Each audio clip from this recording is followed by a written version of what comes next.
नमस्कार, मैं हुमायूं सिंह और आप देख रहे हैं नेक्स्ट नाइन न्यूज। इस बार के लोकसभा चुनाव में राहुल गांधी अमेठी सीट और रायबरेली सीट को लेकर कहीं ना कहीं चर्चा में बने हुए रहते हैं। ऐसे में उन्होंने वायनाड से पर्चा दाखिल कर दिया था, जिसके बाद उनको बड़ी जीत वायनाड से देखने को मिलती है और वो रायबरेली से फिर आकर नामांकन कर देते हैं और यहाँ से भी उनको जीत मिल जाती है। लेकिन यही माना जा रहा है कि रायबरेली से राहुल गांधी ये सीट छोड़ सकते हैं और आने वाले दिनों में अगर उपचुनाव होते हैं तो प्रियंका गांधी हो सकता है कि वहां से रायबरेली से चुनाव लड़ती हुई नजर आए। अब ऐसे में देखना होगा कि भारतीय जनता पार्टी इस सीट को किस तरीके से भुनाती हुई नजर आती है। अगर ये पूरा मामला जिस तरीके से इस बार राहुल गांधी के पक्ष में जाता हुआ दिखाई दिया है, अमेठी सीट की बात करें या रायबरेली सीट की बात करें, अमेठी में जिस तरीके से स्मृति ईरानी ने राहुल गांधी को चैलेंज किया था कि राहुल गांधी को अगर दम है तो अमेठी में चुनाव लड़कर दिखाएं।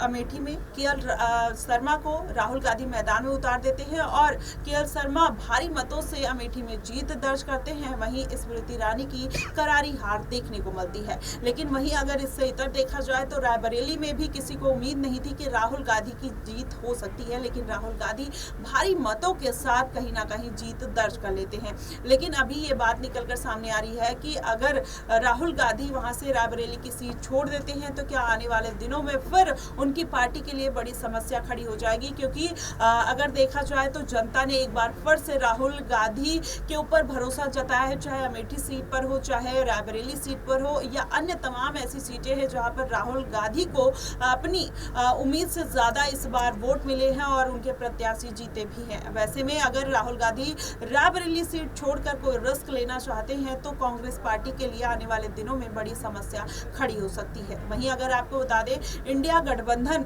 234 सीटों पर जीत दर्ज करता हुआ नजर आता है और वहीं एनडीए गठबंधन 292 सीटों पर ही सिमट कर रह जाता है। 400 पार का नारा कहीं ना कहीं भारतीय जनता पार्टी के ऊपर भारी पड़ता हुआ नजर आया। लेकिन राहुल गांधी लगातार इसी बात को लेकर हमलावर हैं और अपनी सरकार बनाने के लिए काफी जद्दोजहद करते हुए भी दिखाई दिए थे, लेकिन इस बार उनकी सरकार नहीं बन पाई। 22 पार्टियों से जुड़ी इंडिया गठबंधन कहीं ना कहीं उसमें फूट पड़ने की पूरी संभावना दिखाई दे रही है। आने वाले दिनों में अखिलेश यादव हो सकता है कि इंडिया गठबंधन का साथ छोड़कर अपनी पार्टी को सेपरेट कर सकते हैं, ऐसी भी बातें निकल कर आ रही है। और उधर दिल्ली की अगर बात करें तो राहुल गांधी से अरविंद केजरीवाल ने किनारा कर लिया है। उन्होंने साफ तौर पर कहा है कि आने वाले 2025 के विधानसभा चुनाव में राहुल गांधी के साथ वो गठबंधन में नहीं रहेंगे। ऐसे में अब यूपी में भी ये खबरें निकलकर सामने आ रही है कि अखिलेश यादव के साथ राहुल गांधी का गठबंधन टूट सकता है और